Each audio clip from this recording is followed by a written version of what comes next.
Persaingan di bidang bisnis kuliner, terutama bagi penggerak usaha kecil atau UMKM, semakin besar.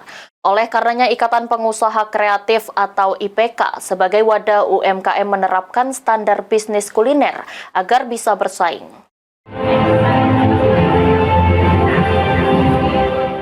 Persaingan di bidang bisnis kuliner, terutama bagi penggerak usaha kecil atau UMKM, semakin besar. Oleh karenanya, Ikatan Pengusaha Kreatif atau IPK sebagai wadah UMKM menerapkan standar bisnis kuliner agar bisa bersaing. Ika Lita Prihartami, anggota IPK, menjelaskan kalau IPK selalu menekankan pada 11 UMKM yang tergabung agar bisa menjaga standar produk mereka dengan baik. IPK menerapkan standar kualitas produk kuliner seperti standar higienis atau kebersihan dan juga citra rasa. Bukan cuma produk yang unik, namun kebersihan dan rasa menjadi pokok utama dalam bisnis kuliner.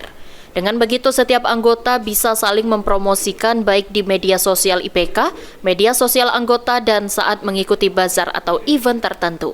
Standar kami selalu mengutamakan kebersihan dan kualitas rasa.